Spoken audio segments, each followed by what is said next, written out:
Are you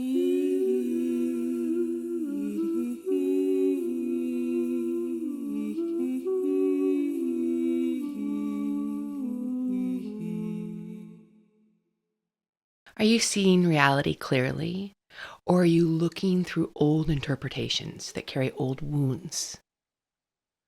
Also, what assumptions about yourself, others, and the world are you carrying that are weighing you down? We'll be talking about this and more on today's episode of Our Waking Dream. I'm so happy you're here. I am Coco Swanson. Each week I show up and talk astrology. I talk astrology and then I talk about how it relates to you, the themes that might be moving through the week, and what we can do, practical tools based in energy healing, somatics, meditation, awareness shifts that can really shift the dial on our destiny, shift our experience through inner awareness, creates outer change. This said, I need your feedback because I'm thinking of shifting a couple things on the podcast. I'm thinking of having it be more integration based. My real gift, I'm an astrologer, but I've only been studying astrology for 10 years. I know that's a good long time. However, I've been immersed in the practices of energy healing, of meditation, of all things that create change from the inside out, our waking dream. So I'm thinking of involving other people, bringing other guests on, so it's more of a collaborative conversation. And I'm curious about what you want, what's landing and what's not. And this podcast is still small enough that you can message me direct. So do that. Direct message me. I'll create a link below from my website that allows for you to contact me. And on that site, on my site, is a whole growing ecosystem of support. We've got this podcast. I have notes from the field that's on my YouTube channel, Coco Swanson's, where I'm also posting some meditations. I have a free solutions lab. That's every other Sunday, noon to 1 Pacific time. I've been brainstorming and implementing ways to be in greater service, some free, some lower cost. So I have a whole library being created right now. It's each week I add more to it for Leadership Studio, where we look at how to create more sovereignty by creating more cohesion, which means connectivity between our body, our mind, and our heart. So there's that. There's all links below to all of this on my site. Okay, let's get started in the astrology of this week. We are looking at the upcoming new moon in Gemini. If you're watching this, the day I post it, it's June 7th. We have a good solid week between now and the new moon. I love having time to prepare for a new moon because a new moon is when the sun and the moon come together in the sky, in the same place in the zodiac wheel. I'll explain all this hopefully in a way that lands. And again, let me know, because teaching astrology to a lens versus human eyes is hard, because sometimes it's hard to know what lands. So please let me know if this lands. So we've got a new moon in Gemini. It's at 24 degrees of Gemini. So it's in the final part of Gemini. We have the sun and the moon joining, and that marks a fresh start to Gemini. What's that mean? We've got Gemini, which is about our perceptions. It's about the stories we tell. It's about our narrative and our interpretation.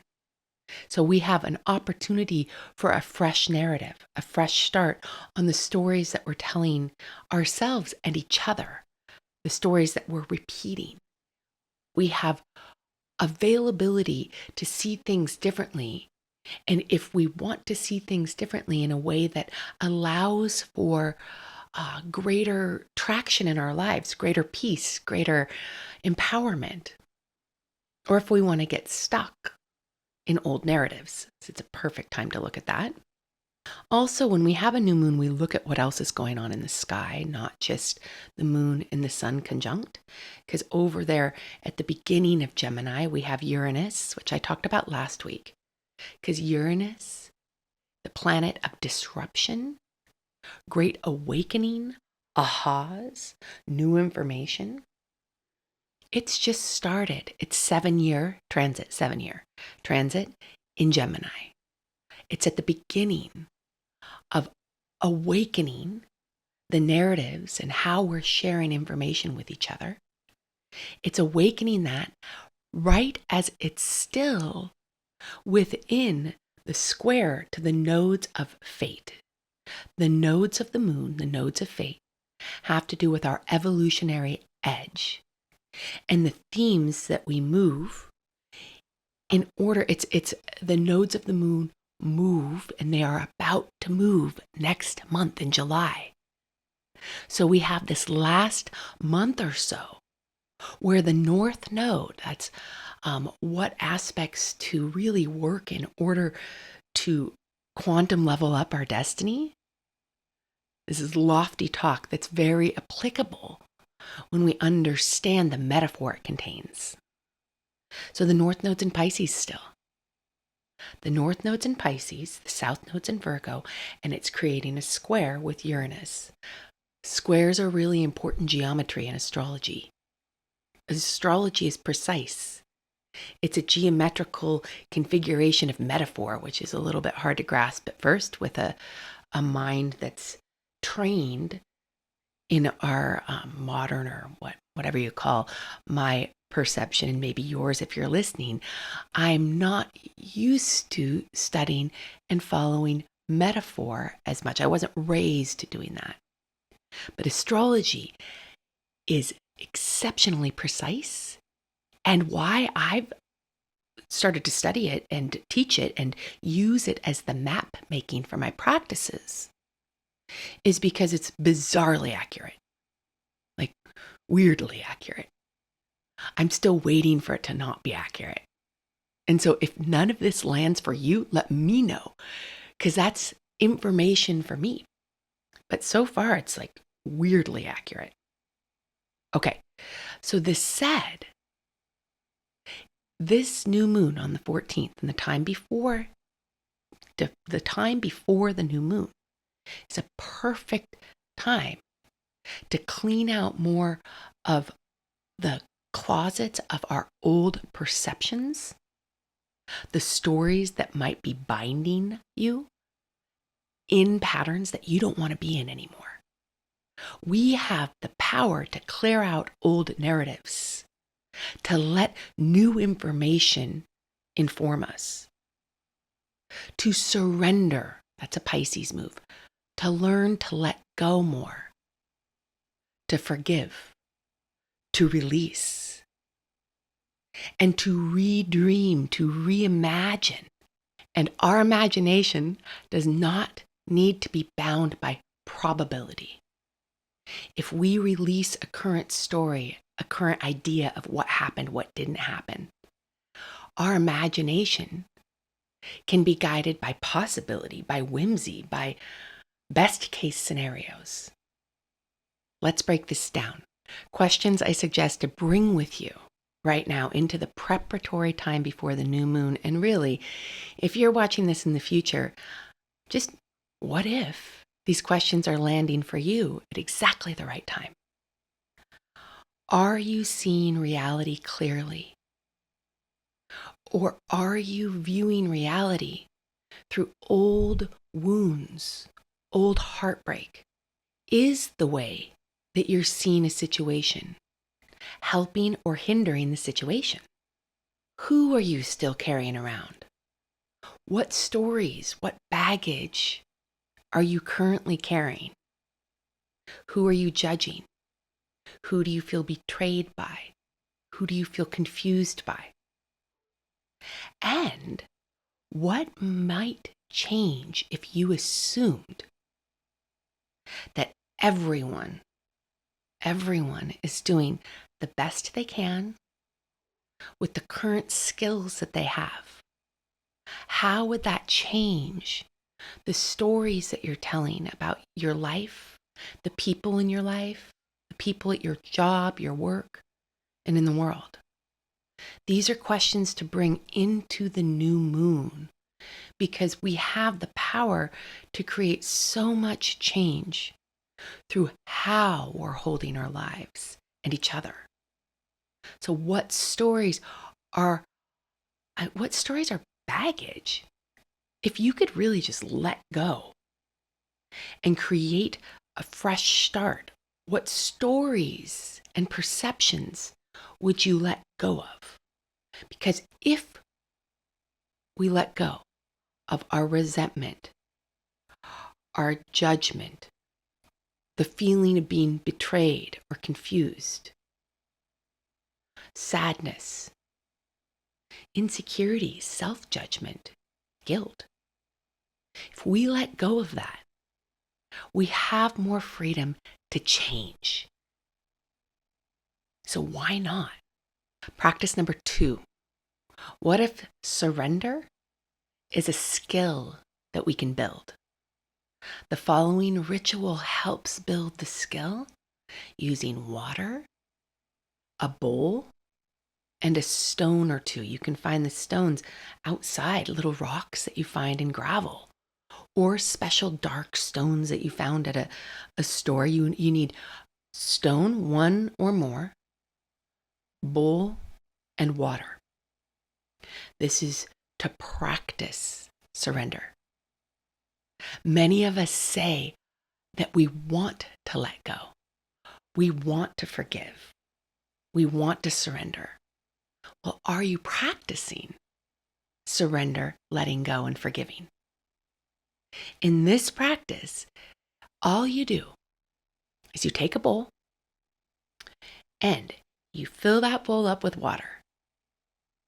You put it in a special place, whatever special means to you, either inside, outside, but in a place that you can return to over the week. Then you sit.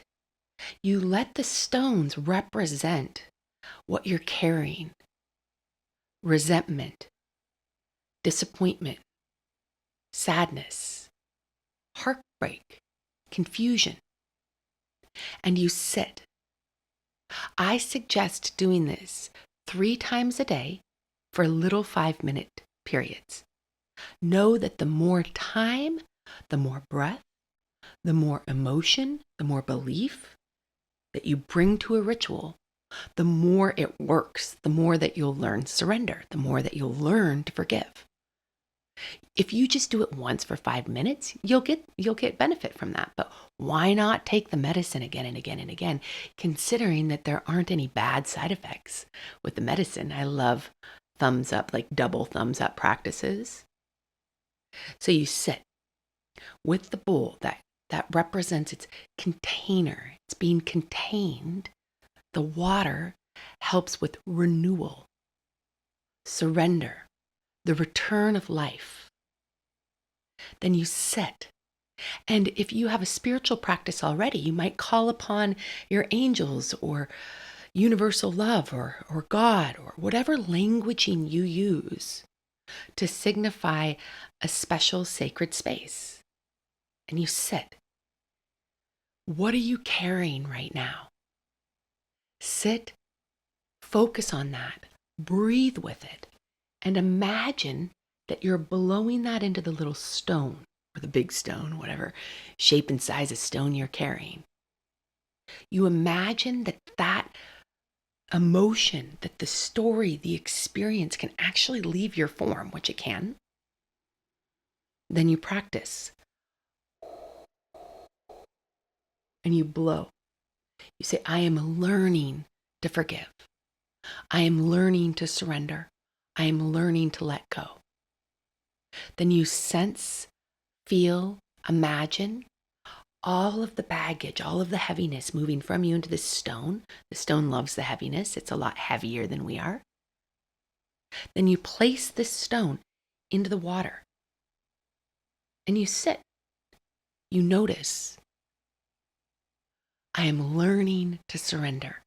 I am learning to let go. I am learning to forgive. Then perhaps you move your hands in the water or above the water, and you imagine and sense what it feels like in this moment to let go. And that's it. Then you repeat. Same stones, you might grab the stones from the water, blow into them. I release. And through this process, through the release, your next breath becomes the refill. Because once we release, there's space. So I am learning to surrender, exhale, is followed by I am open to receive, smile. Notice what feels good. Because our emotions really impact our inner and outer reality. Our emotions command our thoughts command our life. Our emotions are magnetic. So we release, I'm learning to forgive. Then we receive. I am open to receive love, connection, community, whatever it is. And that's it. At the end of this ritual, if you do it for a week, if you do it till the new moon, if you do it at an entirely different time, you just release the water. I like giving water back to the earth, and I like giving the stones back to the earth because you release and reclaim the next moment. I am open to receive. I let go, and I'm open to receive with a smile, and that directs what you're receiving. Practice number 3 is rewriting our stories. Because what if some of the most painful things that have happened to you carry the greatest gifts once we're on the other side? What are the stories of suffering that you are carrying right now? And are you willing to spend some time in reperceiving them? This practice isn't about bypassing what happened. It's not about pretending or erasing the pain. This is about your memories and how heavy your memories are, and the fact that you have the power to release the heaviness from your memories and reinterpret them in a way that empowers both you and those that were involved. Step number 1 I suggest is to choose a memory that contains heartbreak, sadness, confusion, betrayal, something with charge. Then tell your current story to yourself, to a friend, ideally a buddy that's doing this too, or to your journal. You write the story, allowing yourself or others to be the victim, allowing them to be a perpetrator, a bad guy, a good guy, they did this wrong. I was hurt in these ways. Or they are hurting those people. Allow yourself to indulge in the bad guy, good guy, because essentially we want to deconstruct bad guy, good guy. And imagine this. What if everyone, just what if everyone is doing their best at this specific moment in time from their specific vantage point with their skill set right now? What if? We can shift then to, what did this teach me? What have I learned from this experience? It's a very different way of holding something terrible that's happened. We say, oh, what if everybody did as good a job as they could? And what am I here to learn from this? Because interpretation shapes our experience. Surrender creates space, and a new perception creates a new future. Is anybody in the mood for a new future to any problems that you've been experiencing? Well, why not retell the story from a more empowering place? So any place that you feel heartbreak, confusion, anger, reperceive it. Sit down, write about it. Because of this experience, I am more, and you fill in the blank. Because of this experience, I learned, and you fill in the blank. Because of this experience, I released. What did you release because of this? What did you learn? How about this one? Because of this experience, my values changed. How have my values changed because of this experience? These questions and your answers allow the surrender of your interpretation, which allows for a fresh lens and a new future trajectory. Who doesn't want that right now? So simply by reperceiving and allowing yourself to practice letting go and claiming the lessons that you learned and claiming what you received and how your values have changed, this itself will allow for a new solution to land. That's practice number 3. Okay, there we have it.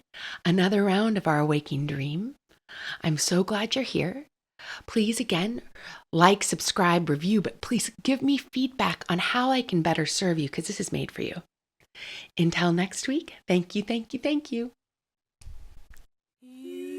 Thank you for being a part of our community here at Our Waking Dream. Please make sure to like, subscribe, and share. Fill my cup and let it overflow. Let it overflow with love.